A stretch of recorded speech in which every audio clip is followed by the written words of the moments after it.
Good morning, Jack. It's me. Of course it's me. It's 5:32 a.m. on May 28th, and I'm up getting ready for my shift at the diner. I didn't sleep well last night, but that's not really a surprise anymore, is it? The dreams were back, and they felt a little more like they were getting impatient with me. It started in the clearing.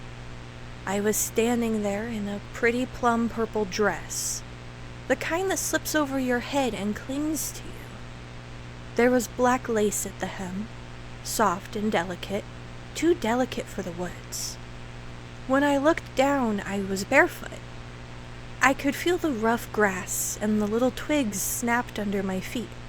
Cold, damp soil squeezed between my toes, as if it had been waiting for me to step there and claim my being. The air smelt like pennies, and something a little sickly sweet underneath that, like fruit that was left in the sun too long. It reminded me of the bird on my porch. I started walking, because in dreams you always just start walking. You don't decide to, your body just sort of obeys. The clearing opened out into the riverbank, and I was closer to the bend than what I probably should have been. The one that I keep thinking about. The one that my feet know too well now for some reason. The water was moving slow, but it sounded like it was moving so rough, Jack. It was so loud. It was rushing even when it wasn't. That heavy purple cloth was still there on the low branch. It was still dipping up and down like it was gasping for air. I got down on my knees, and the lace of my dress brushed the mud, but it didn't get dirty, because dreams don't really make sense, do they? I leaned forward and I peered at the cloth close enough that I could see the stitching now, the tiny thread that held it all together. And that's when I realized it wasn't just a cloth, Jack, not really. It looked exactly like the dress I was wearing. I could see it had the same pretty black lace, but the lace was more tattered. But then the water moved, not like a ripple, like something underneath the water rolled over. And then a hand came up, Jack, right out of the river, right in front of me. It was pale and bloated, and the skin wrinkled and swollen like it'd been soaking for days. The fingers were too white, and the nails were too clean. And it rose up so fast it made me gasp so hard it felt like my lungs were being squeezed. For a second, it just hovered there, dripping. Little water droplets ran down the sick and swollen-looking skin, and then it gripped the cloth, well, the dress on the branch, tight, and it yanked it down, Jack. The branch snapped downward with it, bending so far I heard the wood crack over the sound of the water, and the dress slipped from the bark, like the water had been waiting to claim it. And then the hand pulled it back under, like it was retrieving what belonged to it. The water closed over the wrist, over the knuckles, and then over the soaked plum purple dress and the black lace.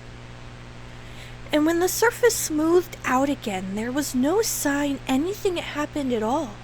No ripples, no bubbles, just the sound of rushing water, even though the river was still moving very slow. I tried to get up, I tried to leave, but I felt like my feet wouldn't lift. They weren't stuck in the mud, it just felt like something had tied weights to my ankles again. And when I looked down and I saw my bare feet for a second, I thought they weren't mine. They looked wrong, like they'd been replaced when I wasn't looking. And then I woke up. My ankles are heavy and painful, and the bruises are darker this morning. They're a deep black now. I took a painkiller this morning, and I'm going to ignore the cramped, pinched feeling in my joints. I'm going to pretend the ache is just from working too much, standing too long, and sleeping wrong. I'm going to make my coffee now and finish getting ready. I'll talk to you after work, Jack.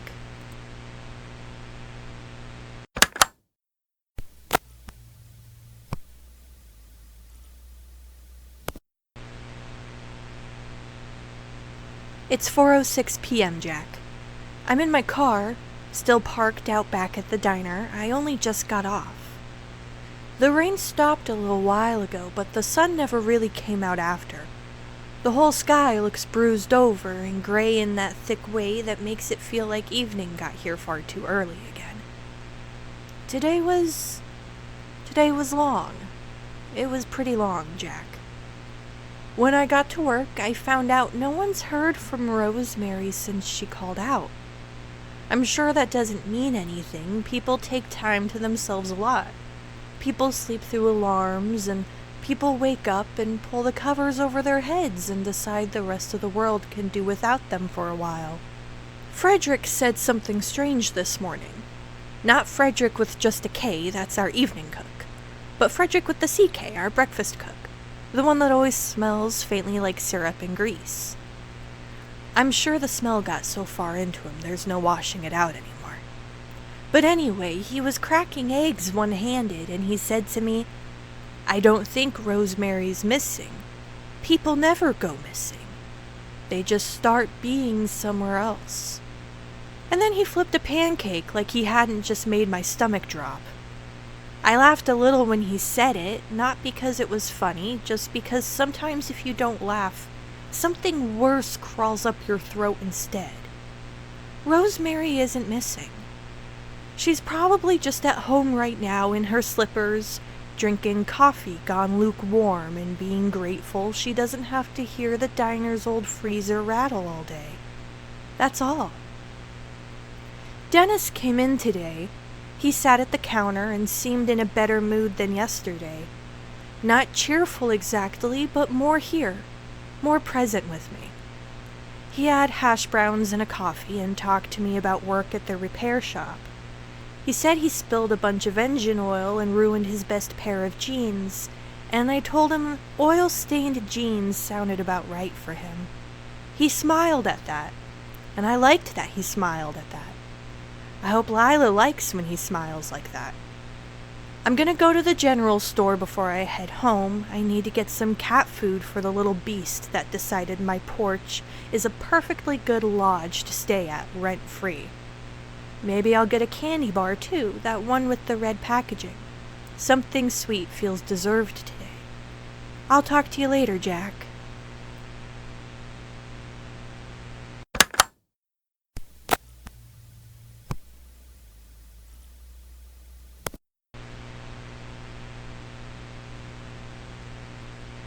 Jack?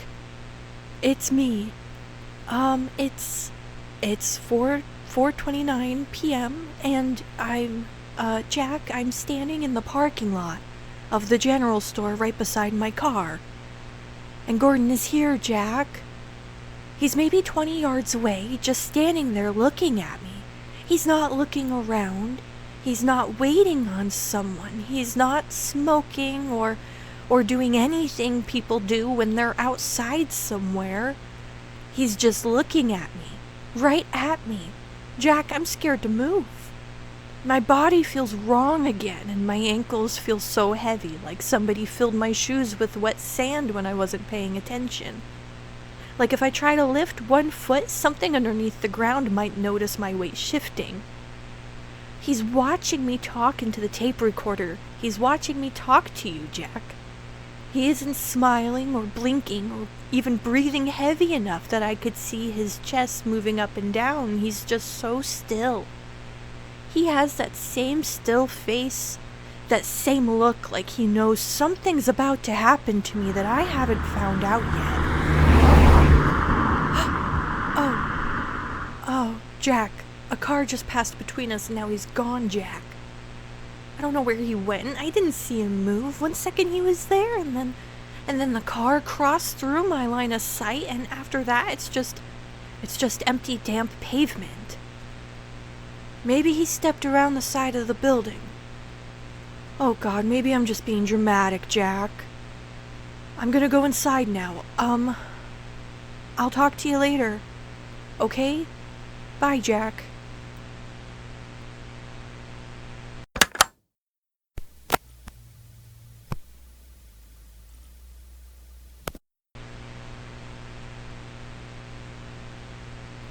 Hey Jack, it's 5:48 p.m. now. I'm home. I've been home a little while actually. I just put out a small bowl of cat food on the porch. I haven't seen Anka yet today, but there's a penny where the bird was. Just one. It's dull and dark from the damp, and from countless fingers that smoothed its surface. Maybe the little beast is paying rent after all. My mistake for assuming he was a freeloader. I thought about picking the penny up, but it's tail side up, and I'd rather not tempt anything. I don't believe in luck, though, not really. When I went into the general store, I got the cat food and the candy bar, and I picked up some produce, too, because I thought maybe cooking something proper tonight would make me feel a bit more like a person, and less like a thing being watched through the trees. But the whole time I was in there, Jack, I could still feel Gordon.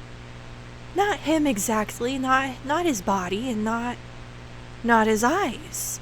Just that feeling. Like being looked at too hard. Like when someone's eyes stay on you long enough, it stops feeling like sight, and it starts just feeling like fingers. Like something clammy and invisible over the back of your neck. I kept wanting to scrub at my skin. I didn't see him anywhere inside. Still, I caught myself checking the ends of every aisle before I would turn down them. My hands were shaking when I reached for the tomatoes and I dropped one, and it hit onto the floor with that soft split sound ripe things make when they bruise. I must have looked half crazy. I'm gonna unplug the phone tonight, Jack. I know I probably just dreamed that call, I know that. I was half asleep and the television was on, and my mind's been wrong for the last few days, maybe even longer. But I can't do that again tonight. I can't hear the ringing and wonder what's waiting on the other end of it. I'm gonna go make dinner now. I'll check in with you later, Jack.